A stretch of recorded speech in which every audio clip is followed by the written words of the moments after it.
Welcome back to another episode of Sports with Don, and I'm your host Ezra, aka the Don Mahoti. This is episode number 5, and before we just get to episode number 5, please do me a favor. Go hit the subscribe button, like the video if you like it, please comment. I'm begging you, please comment. But let's get into episode number 5.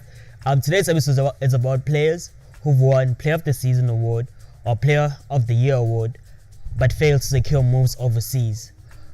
Or even worse, they have a bad spell the next season. Take a look at Thembi Nkosi right now. 3 goals, 3 assists, in 21 games. He's not living up to the Thembi Nkosi from last season. But why is that? Is it too much pressure after winning the award? But before we get to the pressure, why is it that players fail to win this award back to back? The last person to do it was Modise. So I want to find out from Lumko, why is it that players are failing, to live up to the expectation of the previous season? Let's just start from the top here. What is the award itself? Well, the award is given to the player who has outperformed everyone in a 30-game season. It's the highest honor a player can win. So why do Player of the Years fail most of the time to recapture that form that led them to win the Player of the Year trophy? Well, for many reasons, to be totally honest. A lot of people just think football is on the pitch. Like, they just see you for 90 minutes and they think football starts and ends there, which is so not the case. Think about this. You weren't earning as much money before you turned pro. You understand? You weren't earning as much money, or you weren't earning money at all. Suddenly you get a pro contract and suddenly your bank balance is huge. Okay, put that aside. We go to the awards night and now you win Player of the Year. The award carries alone 200k. If you also win Player of the Year, which is so often the case, that means you have another 200k coming your way. So in total you have 400k in one night. It changes a lot of things, Suddenly endorsements come your way. Suddenly you are the best player in the land. Suddenly everyone wants a piece of you. Suddenly you are the go-to guy. So psychologically that messes you up, and that's the big element in football. You always have to be 100% psychologically you're no longer the same.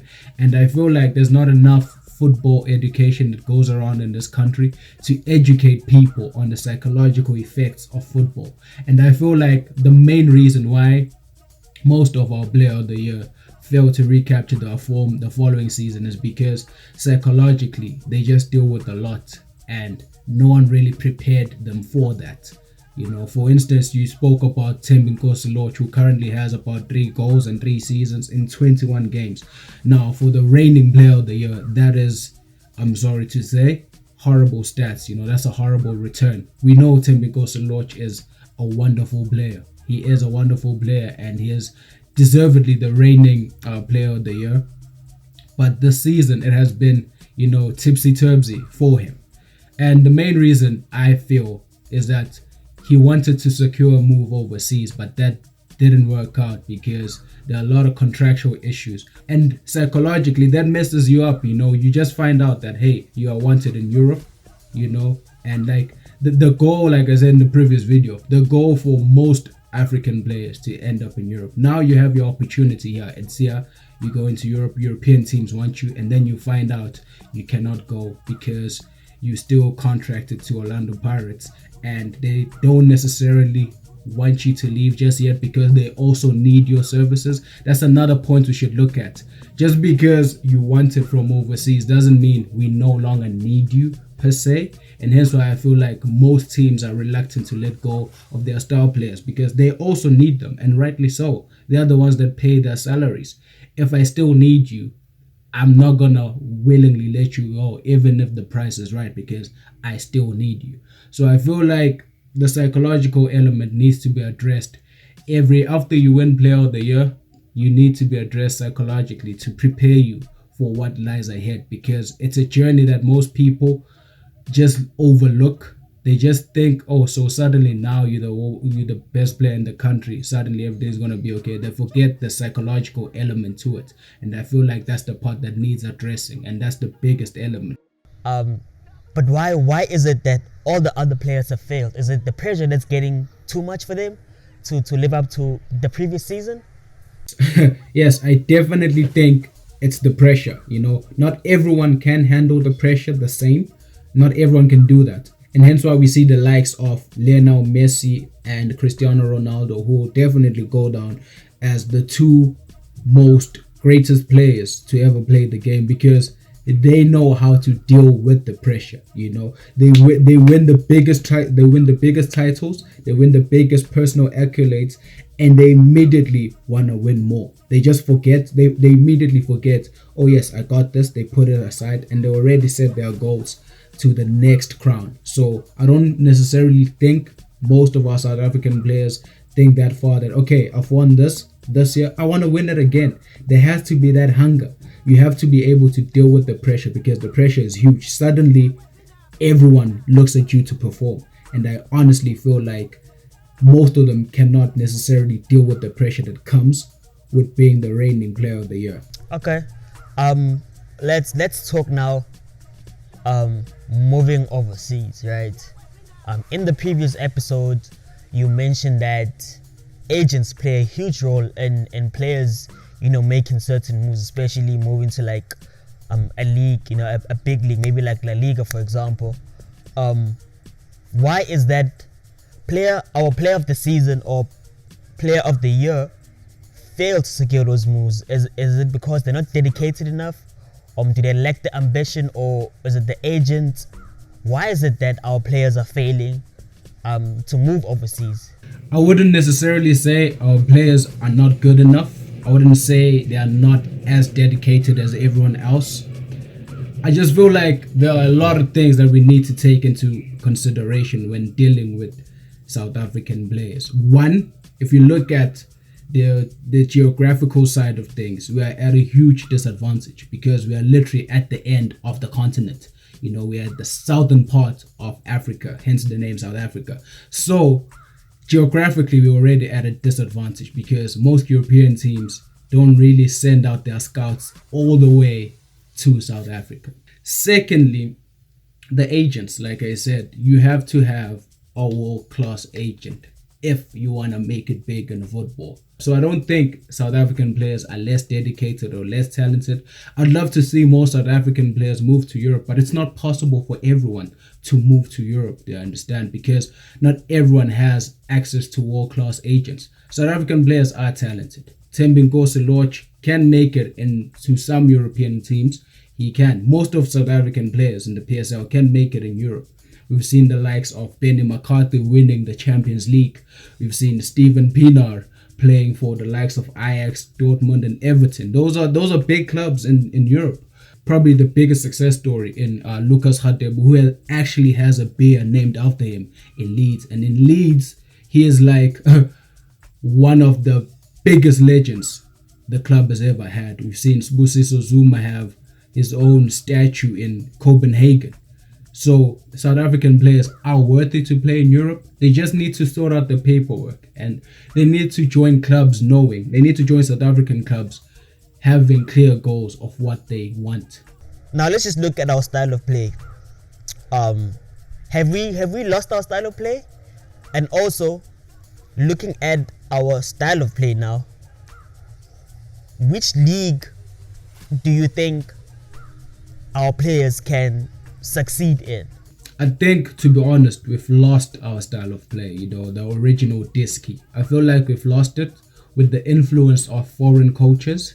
There's nothing bad there. Of course, we're trying to improve our local game, but I feel like we've lost the natural style and identity of South African football. There's no longer Diski being showcased in our local games. It's more European based. Now we're seeing more European based tactics, like long balls, like formations, like the tactics. You have to man mark, you have to, European based styles. And we've slowly lost the culture of South African football and the identity as well. So if we had to bring back like this, I feel like the most suitable league for South African players will be the Spanish league, because that's the most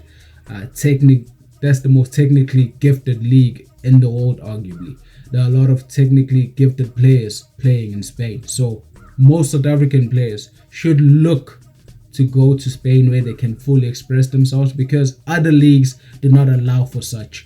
Other leagues like the Italian league is very defensive, so if you are not a defensive minded player, you won't necessarily make it big in the Italian league. The English league is very fast. I'm not saying South African players are slow. The English league is very fast and it is intense. And above all, we've already mentioned with regards to POTY, the English league has a lot of paperwork. So it's not necessarily the go-to place at the moment. But for me, I think South African players with their original playing style, they'll be more suited playing in a country like Spain, because in a country like Spain, you get to express yourself, and that's our culture. That's our culture, South Africans. We like to express ourselves on the soccer pitch. We like to showcase our talent on the soccer pitch, and the most suited league in Europe to do that would of course be La Liga, because most clubs in La Liga allow their players that freedom to express themselves, and we are very expressive as South Africans. La Liga is probably the best league for our players to strive in, based on just how we play, looking at umbuk, and all of that. But while we're still on this topic of overseas leagues and all of that, which player or players, whether they retired or not, which players you think deserved to play overseas? I'd like to say myself, but unfortunately, that's not about me. So, honestly speaking, I would have loved to have seen Klate playing overseas. I would have loved to see Klate playing overseas. His talent allowed that to happen. He is one of the most successful South African players of all time, and is very consistent. He reminds me of a Ryan Giggs when it comes to consistency. Klate was very consistent in his playing days. Unfortunately, now he has retired, but I would have loved for him to go overseas, because he deserved to play overseas. And I feel like with the current crop, a player I also feel deserves to go overseas would be Sipho Mbule, who currently plays for SuperSport. He's very young. He is a very, very good midfielder, and he started off the season very well. I feel like he should spend another season in the PSL and then look for a move overseas. But as for the player that I would have loved to go overseas, besides Modise, obviously it would have been Klate. Klate deserved to go overseas, but unfortunately he didn't, and his talent really allowed for him to be an overseas based player, because he was really talented. Definitely agree. Klate, the most decorated South African player, should have secured some move, maybe to the German league, maybe to the German league, something. But it's a shame that he couldn't. Sipho Mbule, 22 years old, maybe he does need another year in the PSL. But definitely, he's one of the few players that I think deserve a move overseas. He's dedicated, and he's still young in South African terms. So definitely Sipho Mbule too.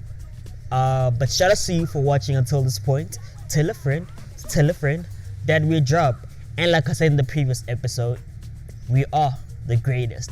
So shout out to you for watching till this point. You are one of us now. You understand? But if you're new here, please do me a young favor. Just a young one. See this round thing over here? Right here? Click on it and go subscribe. And then check out the other previous episode that we dropped. Tell a friend to tell a friend again that we dropped. Shout out to you. Episode number 5. 5, not 10, 5. Lego.